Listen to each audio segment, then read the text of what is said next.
Okay, part two. So this is the second half of Friday, July 22nd, and the video on morality. So I had to stop because it started to rain and I didn't want to re-record all that. So it's kind of good to do it in two parts actually, because I got a chance to listen to what I said, and it's always a little. I'm always a little apprehensive or a little nervous about doing this because when I have an audience, you guys can like ask me questions or say, what do you mean by that, if I'm not clear on something. So I caught myself at the end of the video not being clear on something. So let me clear that up first. I said the church will never change its teachings. That's not necessarily true. And the reason why I said that, because I was thinking about the teachings on sexuality and ethics of life. And in that respect, the church doesn't budge when it deals with the dignity of human life, right? So when we talk about church's teachings on sexuality, we're dealing with dignity of human life. We're dealing with life and death issues, so to speak, right? So there's very little hope for movement, but it's how we approach those teachings is how we can use them today, right? Like teachings on, say, maybe the priesthood might change, right? We might be moving in that direction. So teachings might change, I could safely say that. But when we're talking about life, and the value of life, then there's less of a chance on that, right? And that's where I kind of ended with you guys in the first video. And so, for example, when we do talk about the teachings on sexuality, that's what we're dealing with. We're dealing with life and the creation of life, right? And so that's why these teachings actually still make sense for us. Now, we may not follow them. So with Vatican II, we're creating an informed conscience. So Vatican II helped our free will that God gifted us with, but also helped us by giving us a structure to develop our free will in our Catholic moral teachings so that we don't hurt ourselves and others. So this is what the church is all about, not to hurt ourselves and others, right? So when the church tells us to, for example, to wait to have sex, it's not the big party pooper. It's looking at the stages and development of human life and where we are maybe ready to have sex. So the church has deemed that we're ready to have sex when we get married because we're older, we have a sense of responsibility, hopefully we're in love, and we found the person we're going to spend the rest of our lives with, and then we create a dignified, life-giving environment to bring life into this world. Now, that's not always the case. It's not the perfect scenario for everybody, but that's sort of where the church teaching takes us. Now, as Catholics, we're making a decision when to have sex. And this is where, it's good to apply this, or at least, especially with our kids, to help them understand why the church teaches this. Everyone thinks the church is just this big, bad party pooper and doesn't understand humanity. Well, it does, right? And it understands the power of our gift of sexuality and how when we have such an incredible, it's a superpower actually. When God made us co-creators with God, it's like this superpower because we're doing what God did. We're bringing life into this world, right? And so we need to consider that. It's not just following our hormones and sexual pleasure. It's about the responsibility of life, right? And so the church tries to help us with that in terms of guiding us in how do we control this? How do we use this for something good, right? And so for people who are not ready for this in their lives, especially with our youth, right? Not only are they, not in a position to create life and sustain life because they don't have jobs and stability and all that, but just even in terms of their mental health, their development, they're not ready with themselves, and they're going to have to give themselves to a child or make a decision of life or death over a child, and that could scar them for the rest of their lives. So this is why the church teaches what it does, because in the context of human development, you think of the Christmas story. Mary was about 13, 14. The story goes she was pregnant and unwed, so that's a very typical scenario we deal with today. So it's no It's no accident that that's how the story unfolds. But also, that was a time of childbearing. But today, the time of childbearing is not in the natural position of where the human development is. When we are ready to have children and our hormones kick in and we go into puberty, we're still going to school. We're still living with our parents. We don't have a job. We don't have the responsibility of taking care of a life. So this is where the church's teachings on morality come into effect and are good for our young kids. Because they're not, there's a disconnect for sure, because where we are physically developing is not matching where we are socially, right? Because we're sitting in a desk and learning, right? But this is why this message should not be thrown out. This is why we as Catholic teachers have to give our kids a choice. This is why as Catholic teachers, we have to understand why the church cares for them and they're not the big party poopers. The church wants us to have life. The church wants us to create life. The church wants us to have a good life. The church wants us to find love and to be fulfilled. Right? And that still applies to today. So in that respect, it's really important that we understand the church and value its wisdom, right? So everything the church does starts with dignity of human life. That's the worldview that the church looks at the world, the issues of the world, and the information it puts out either through encyclicals or doctrines or any other teachings. They're addressing the issues of the world. And that's why with social justice, you're looking at the documents, for example, on human work. The Catholic social teaching started at the turn of the last century with the Industrial Revolution when the church saw what was happening to the workers. It was injustice in the workplace. And the church spoke out, saying, wait a minute, workers need to be treated with dignity. So there was a change happening in society and the church spoke out. And that was the formation of social justice, which to today, we're still, in different parts of the world, there's issues of social justice. And the church still advocates for workers, for people where there is injustice, right? That's why we go on mission trips with our kids to countries that are really immersed in issues of injustice. And we go there to help the people, the missionaries that are there to help create a just world for these people. So I'm going to post a few videos from my mission trips. I did, like 3-4 minute reflections from the Dominican Republic. And you get some insight into kind of what we were doing. We weren't going to save them. We weren't really going to change their lives radically. In fact, our kids probably got more out of it than the children and the people we met there. But it's educating us in terms of our global community. We are in a global relationship and we're in an economic relationship. We will impact the lives of other people in this world, never having met them, by simply just being a consumer. So when we purchase something, we are actually saying yes to that company and to that product and how it was delivered to us, how it was made, and who in the process worked to make sure we got this product. And we are affirming by our purchase. So if there was injustice, if those workers did not get a living wage, if the environment was violated in any way, we've just said, yes, we support this product, company, its policies, and how they treat the workers. I'm saying yes because I'm purchasing this. I'm saying yes with my credit card. That is the economic relationship. So that's why social justice is such an important part of our church's teachings. Are we aware of our global community? Are we aware of our economic relationship? Are we aware of how we're impacting with our decision making down to buying that candy bar?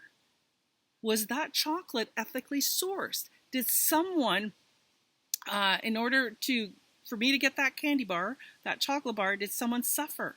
Was there unjust wages? Did it impact the environment? That's why we look for that fair trade symbol. or or there's ethically sourced. There's all kinds of stuff, but fair trade is probably the best, the strongest. Because if it's fair trade, then it was justice for the environment and justice for the worker.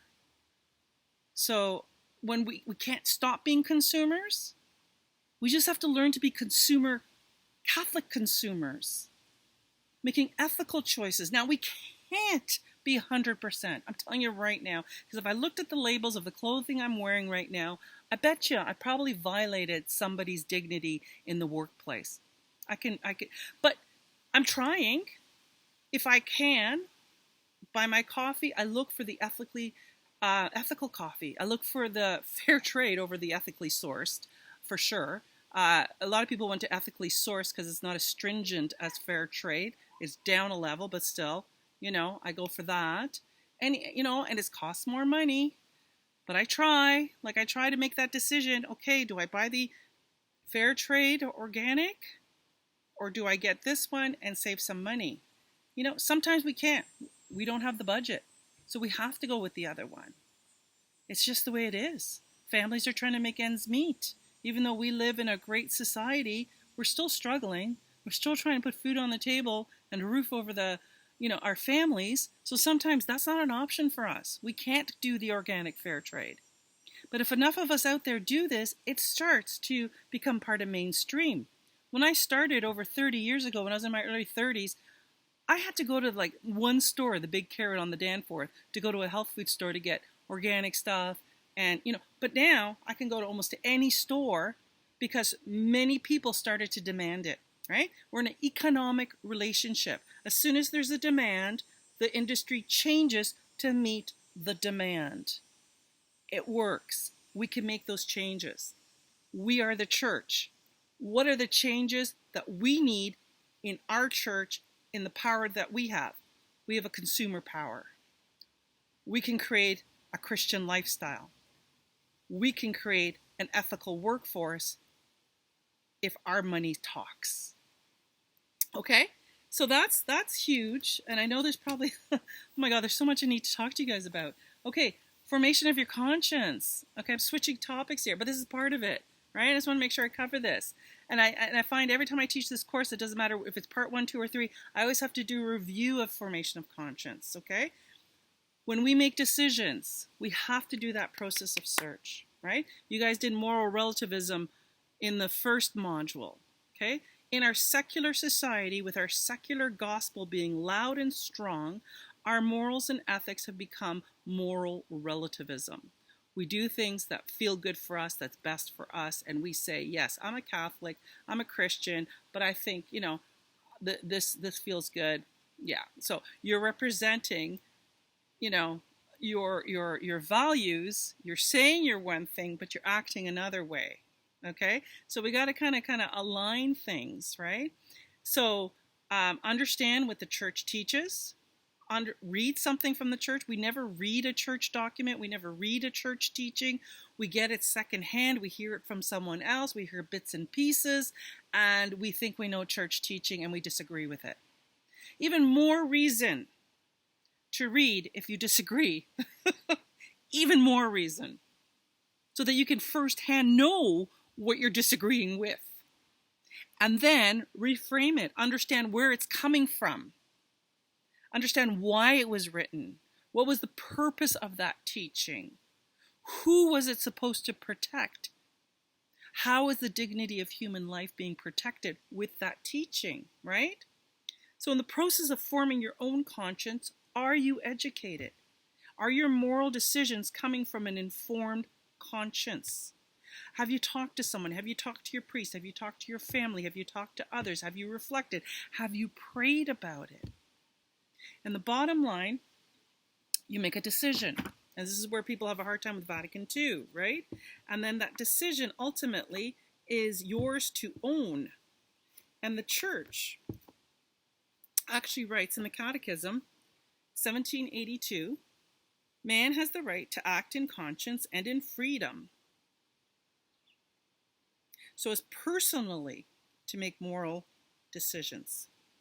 He must not be forced to act contrary to his conscience, nor must he be prevented from acting according to his conscience, especially in religious matters. I don't make this stuff up. I just read the catechism, right? So, yeah. So the church says, for example, no, in vitro fertilization, we disagree. Well, find out why they disagree. Because in some aspect, it violates the dignity of human life. I'm not going to get into it right now. But if a Catholic couple really wants to have a child and really wants to birth their own child and goes through the process of in vitro, we're hoping that they're going to take the steps to reflect and to understand why the church might say this is not a good idea. That understand why the church thinks that it might violate the dignity of human life, right? I actually know someone who did this. They went through the process of search. They talked to their priest. They did all this. At the end of the day, they went through with in vitro. Are they bad parents? Is that child going to be marred by the sins of their parents? Well, no. Human life is beautiful. The birth of a baby is beautiful. Thank God it worked out for them. But the church is the one that's throwing caution to say, hey, as you're making your decision, stop and think. This is why we think this is not a good idea. Please take the steps to reflect in your own life before you make this decision. Right? So we always think we're going against church teachings. Oh, I'm a bad person. I can't be part of the church, you know. So when I taught at OISE, I always did sexual ethics really early with my students there, because a lot of people were discerning whether they wanted to be Catholic teachers or not. And a lot of people felt like they couldn't really be Catholic teachers because they already were engaging in premarital sex. And oh my God, that's such a bad sin. And am I worthy to be a Catholic teacher? So I kind of had to enter in through that door to help people feel like, okay, those are the decisions you made, but doesn't mean you're a bad Catholic. Doesn't mean you can't learn from that. Doesn't mean you can't grow from that, because our church is based on forgiveness. And it's not a get free out of jail card forgiveness where like, okay, I'll do this, but then I'll ask for forgiveness. No. It's about changing and evolving and growing and learning from your mistakes kind of forgiveness. So you think you could cheat someone, you're not going to cheat God. And in all honesty, you're not going to cheat yourself. You're just cheating yourself out of growth. You're only cheating yourself out of human development. You're only cheating yourself out of, I don't know, like that's just such fake spirituality, right? So this is kind of what I wanted to drive home, that, the formation of conscience is a really big thing, and that's what you're entrusted to do as the Catholic laity in your ministries, in your classrooms, is from a very early age start teaching your kids to inform their conscience. The first Zoom we had, the 3 o'clock one, there was a small group, so we got to share some of our examinations of conscience, and I just loved it, where one teacher said that he would do this as an exit thing every Friday. Before they leave, after a week of being in school, going into the weekend, hopefully going to church, do an examination of conscience before they leave the door. How was your week? How were you as a person? How did you relate to the commandments? Where did you go wrong? Where could you do better? What are you taking with you when you go to Mass and when you ask for forgiveness? I love that, right? So we don't have to just wait for that moment of the sacrament of reconciliation to say, okay, I do an examination of conscience. Like, really, we should be doing it more often. Sort of in the, smallest sacrament, and there's the largest sacrament. The formality of the sacraments, and then there's the sacramental moments and sacramental experiences we can do on a daily basis with our kids in the classroom. So there's so much. I know I forgot to talk about something, and I'll probably stop this and think, oh, I should have talked about this. But anyways, we continue. We continue to grow. We continue to talk. We continue to discuss. I'm going to end with the gospel for Friday, July the 22nd, because it's awesome. And we're going to John. We've been listening to Matthew, but we're skipping to John because it's the feast of St. Mary Magdalene. And that's a really interesting character in the history of the church. In the name of the Father, the Son, and the Holy Spirit. Amen. Peace be with you, and let's continue to pray for our community, to support, to help us grow in faith together, and to help each other in the difficulties we're experiencing as we're dealing with this course And of course, we're praying for the world and for the upcoming Pope's visit.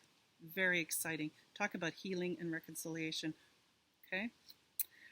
Early on the first day of the week, while it was still dark, Mary Magdalene came to the tomb and saw that the stone had been removed from the tomb. She stood weeping outside the tomb. As she wept, she bent over, looked into the tomb, and she saw two angels in white sitting where the body of Jesus had been lying, one at the head, the other at the feet. They said to her, "Woman, why are you weeping?" She said to them, "They have taken away my Lord, and I do not know where they have laid him."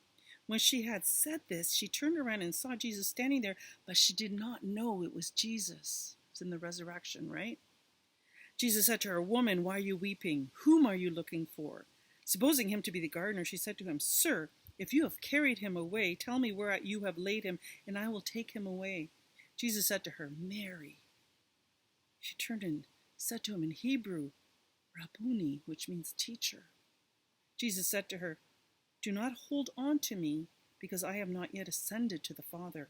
But go to my brothers and say to them, I am ascending to my Father and your Father, to my God and your God." Mary Magdalene went and announced to the disciples, "I have seen the Lord." Woman first. She told them that the Lord had said these things to her. The gospel of the Lord. Praise to you, Lord Jesus Christ. Great gospel. Mary, who was such a big supporter of Jesus, was turned into basically a whore by a homily. Pope, I think it was Leo, I can't remember. I should have got my dates down. And in his homily, he basically turned her into the adulterous woman. And for years, her reputation was changed in terms of who she was, and the role she played in Jesus' life. I think it's almost like she posed a threat. She was the first. She was a close companion of Jesus. People are always so worried that Jesus had intimate relationships. Of course he did. He was human. But intimate relationships don't have to be sexual. There could be great intimacy between people. Right? We just get hung up with sex, and then we see it differently and we distort things. Thank goodness Mary Magdalene has been restored to who she was. A great companion, a great woman, a witness to the resurrection, a strong woman of the church. God bless her and all the strong women in the church as we celebrate this feast of Mary Magdalene on Friday, July 22nd. God bless. Let's keep learning and growing and trying to figure it out. We'll try to do it together. And hopefully there won't be any misunderstandings from what I said. And if there was, call me. We'll clear them up. Okay? Peace.